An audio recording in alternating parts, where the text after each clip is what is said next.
My name is Lana. A few years ago, I met Jason.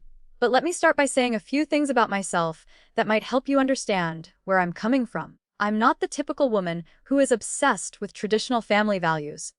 I grew up in a family where it always felt like each of us was searching for our own path, building our own lives, while some just fell into the traditional, married with kids, routine. And I decided that I would go my own way. I had been with Ben for 3 years, and overall, our relationship was comfortable.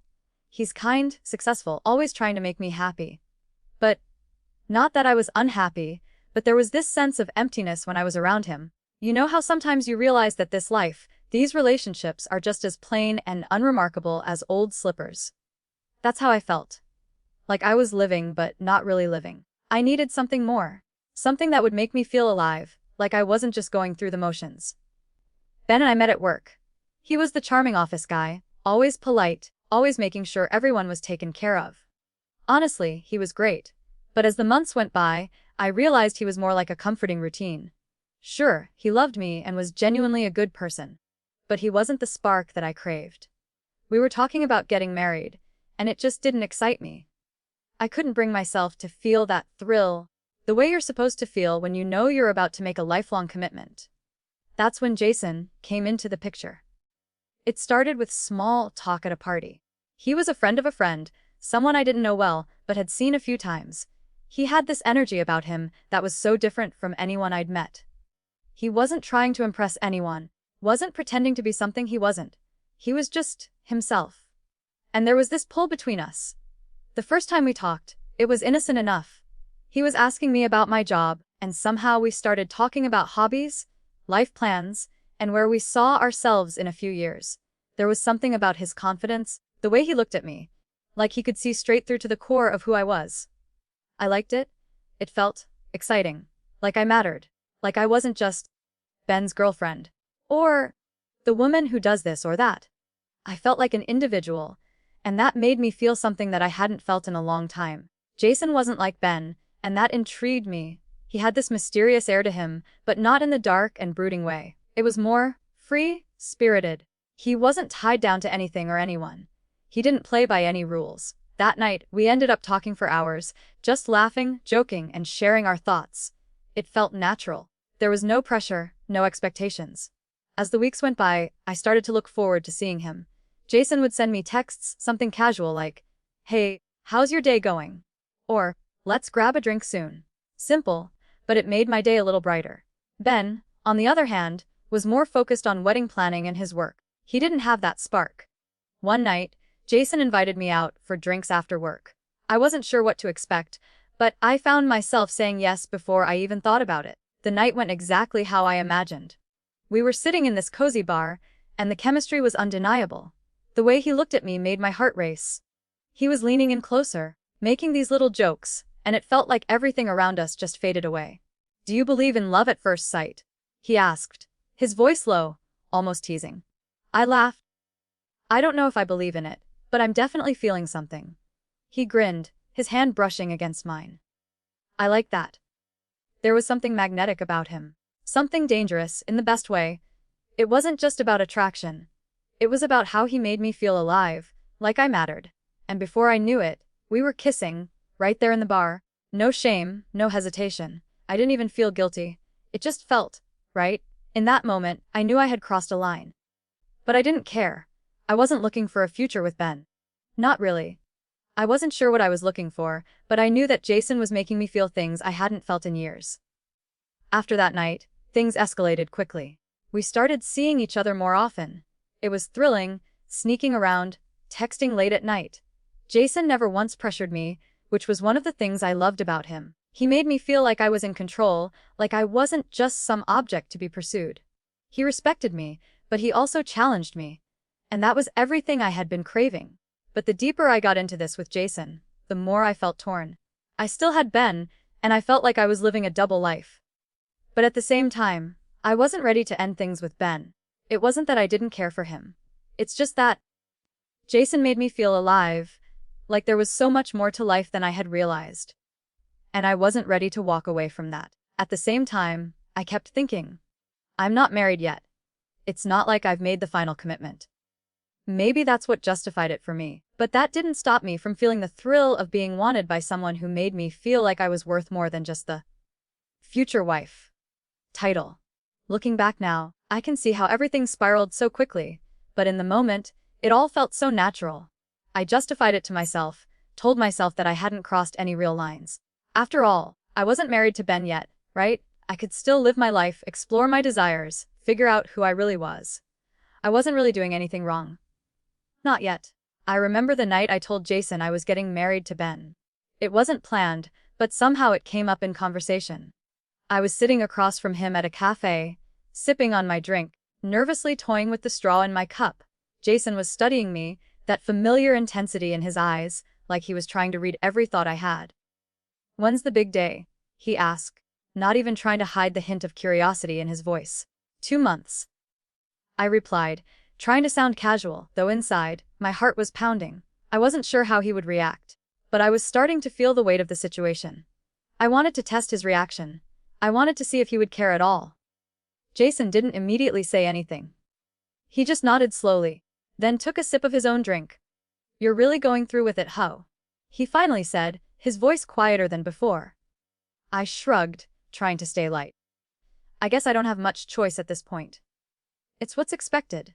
We've been together for years, and we're in that stage where people start asking about next steps. It's just the right thing to do, I guess." Jason's eyes flickered with something I couldn't quite place, something dark, but not necessarily angry. "Do you love him?" he asked, his voice low, almost challenging me. I froze for a second. Do I love him? It wasn't an easy question to answer. I mean, I cared about Ben, but love, was that really enough? "I care about him," I said finally, the words sounding hollow even to me. "But I don't know if it's that kind of love, you know?" Jason leaned in closer. His hand brushed mine under the table, sending a wave of electricity through me. "Then why go through with it?" he asked, his voice soft but filled with intensity. It was hard to look at him and lie. But I did. "Because it's the right thing to do," I said again, though the words felt faker this time. Jason didn't push it any further. He just gave me a tight smile and reached over to lightly tap my hand. "I get it," he said. "But just so you know, if you ever change your mind, I'm not going anywhere."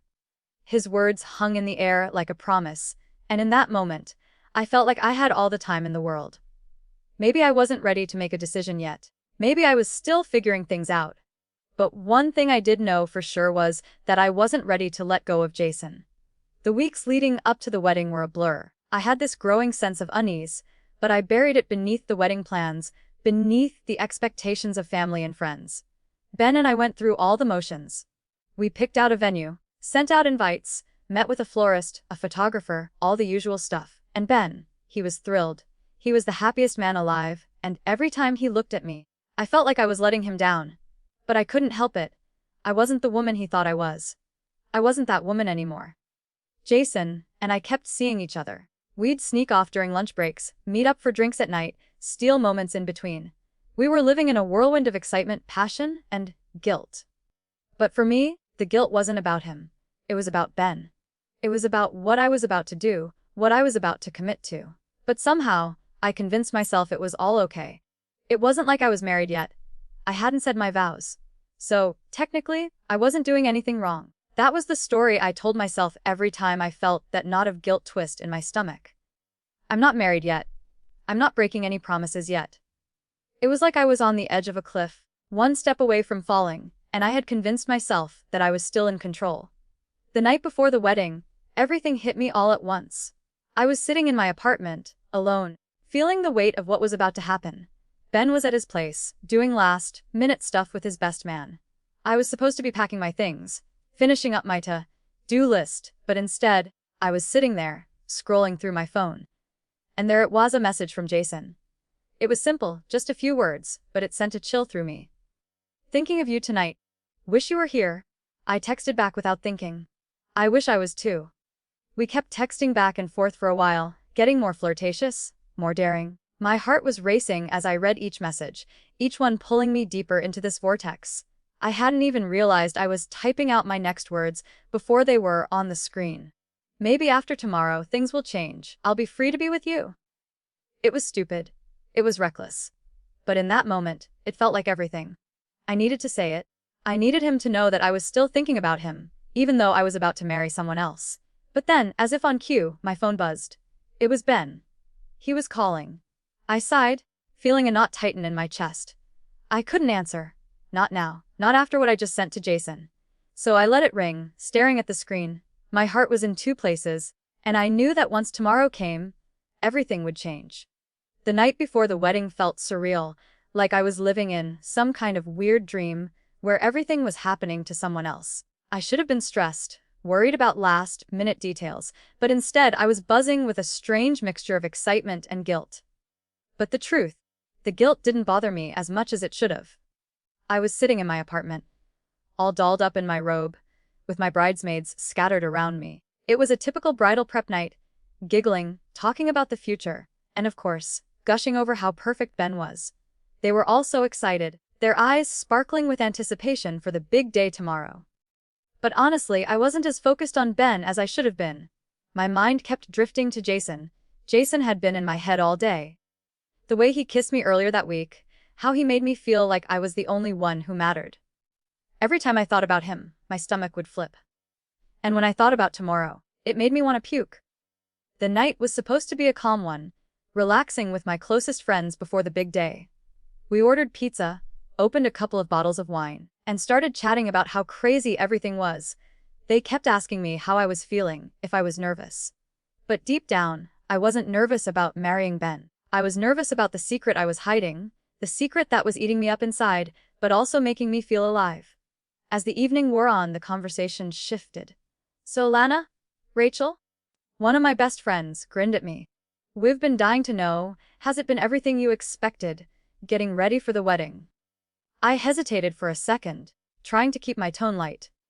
"Yeah, I guess. It's been a whirlwind, honestly." "You're so lucky to have a guy like Ben," said Emma, who was sitting on the floor, picking at a slice of pizza. "He's got it all. Looks, charm, and he's totally obsessed with you." "I think we all want a Ben in our lives." I smiled at them, but the smile felt a little fake. "Yeah, I know. He's great. He's everything I've always wanted." "Everything?" Rachel raised an eyebrow. "Or, everything on paper." She nudged me, half teasing. I paused for a moment, the wine starting to kick in, and felt a little rush of warmth. Maybe I was being too open, but what the hell, right? This was my night.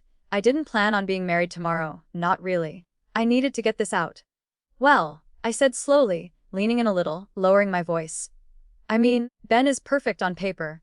He's exactly the kind of guy you'd want to marry, right? He's sweet, caring, and obsessed with me. But honestly, there's this side of me that craves something more, something exciting." The room went quiet for a second as my friends looked at each other, waiting for me to continue. Emma, ever the gossip, leaned in. "Exciting? What do you mean?" "Like, more than Ben." I gave a small, knowing smile. "Yeah, more than Ben," I said, finally letting the truth slip out. "I mean, it's not that I don't care about him. I do. But I don't know. He doesn't give me that fire, you know? He's safe. He's reliable. But safe isn't always what you want." Rachel and Emma exchanged glances. "Okay, wait," Rachel said, her eyes widening. "Is there someone else? Who is this exciting person?" My heart raced, and I felt that familiar thrill run through me. Should I really say it? Should I admit what I had done? But in that moment, with the wine making everything feel lighter, I couldn't stop myself. "Well," I grinned, feeling that naughty, reckless energy coursing through me. "There's this guy, Jason. He's not like Ben. He's different. He makes me feel alive. Every time we talk, every time we meet up, it's like the world just disappears. He's not safe. He's unpredictable.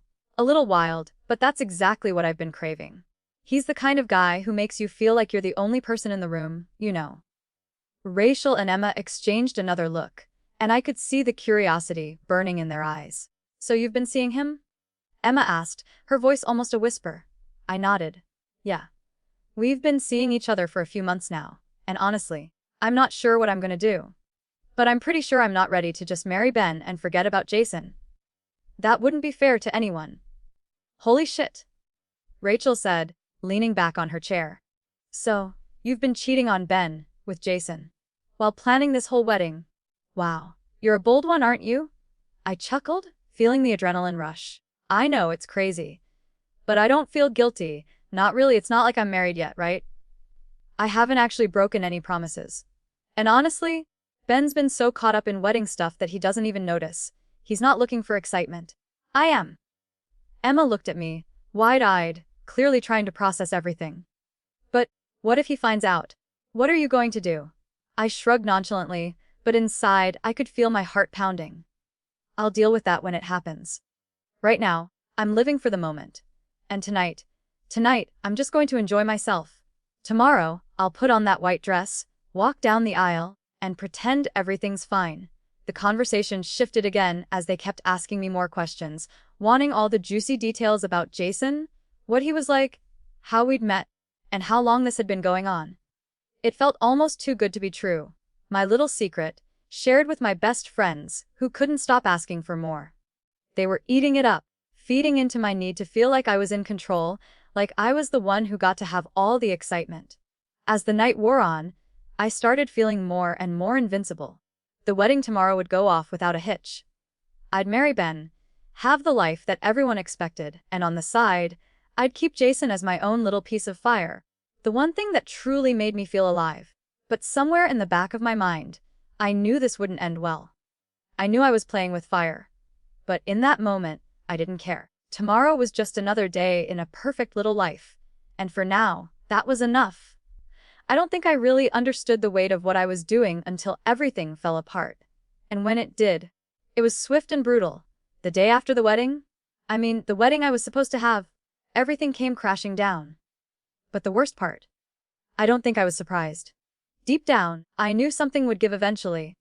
After the bridal party, the family photos, the cake tasting, all of it felt like a blur. I walked around like a zombie, barely aware of the fact that I had just spent the night trying to convince myself that marrying Ben was a good idea.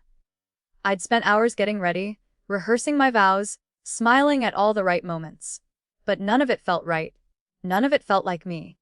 Jason's words from the night before echoed in my mind, and with every passing hour, I felt the weight of it all.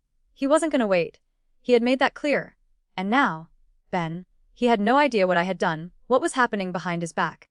But of course, I didn't expect it to come out the way it did. The night before the wedding, after I'd gotten home from the bridal dinner, I was in my room when I got a call from Ben.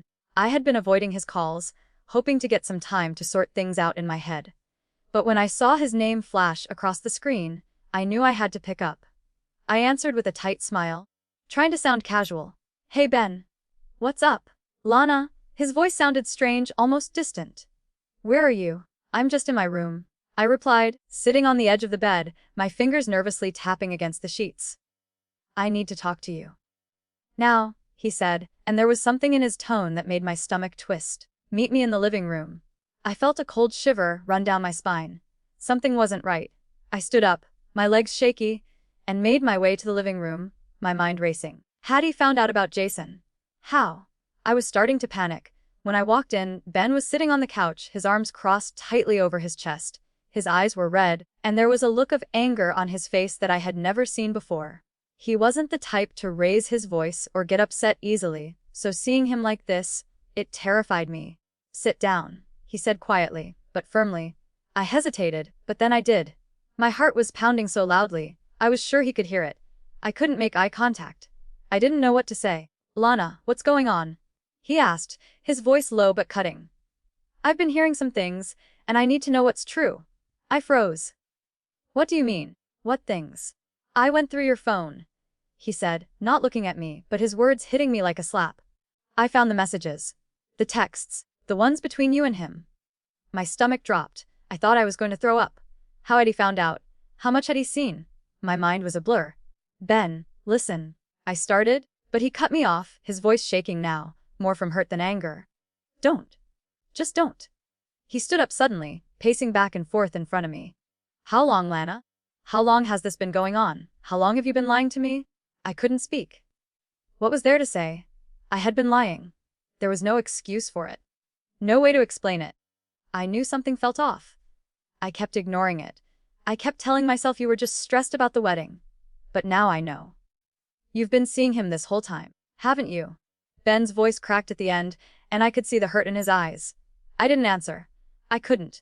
I trusted you, He continued, his voice breaking. I thought we had everything. I thought we were happy. I knew we were about to start a life together. But now, I don't even know who you are anymore. The tears started to well up in my eyes, but I quickly wiped them away, not wanting him to see my weakness. I didn't mean to hurt you, I whispered, my voice barely audible. I never wanted this to happen. Then why did you do it? Ben asked, his voice sharp. Why did you cheat on me? Why did you lie to me? For months. What did I do wrong, Lana? I didn't have an answer. There was nothing I could say to make it right. I had already ruined everything. I thought I was doing the right thing? I finally said, my voice cracking. I thought marrying you was the right thing to do. But I didn't feel like I was living. I didn't feel like me anymore. And then Jason came along, and he made me feel alive again, Ben. He made me feel like I was someone worth loving. Ben's face contorted in disbelief. And you couldn't tell me that? You couldn't talk to me. You couldn't have been honest with me. No, instead you betrayed me. And now you expect me to just forgive you, to act like none of this matters. I'm so sorry. I whispered, but I could feel the tears streaming down my face now. I didn't know what to do. I didn't know how to stop. Ben took a deep breath, and for a moment, there was a painful silence between us. He stared at me, his jaw clenched, his fists balling at his sides. I can't marry you, Lana, he said finally, his voice cold and steady, though it sounded like it was killing him to say the words. I can't go through with this. I'm done. I don't know who you are anymore, and I don't know if I ever will. The words hit me like a punch in the gut, and for a second, I couldn't breathe. My entire world started to crumble around me. I had just lost the one person who had always been there for me, the one person I was supposed to marry. And now it was over. I'm sorry, I said again, but it felt so empty. I don't know what to say. You don't have to say anything, Ben said, shaking his head. It's already been said. I'm done. You've made your choice, and so have I. He walked out of the room, not looking back, and just like that, my world shattered. The wedding was off. The dress was never worn. And everything I thought I knew, the future, the perfect life, the perfect relationship, disappeared in an instant. The guilt of what I had done hit me all at once, but there was no one left to apologize to. I had lost everything.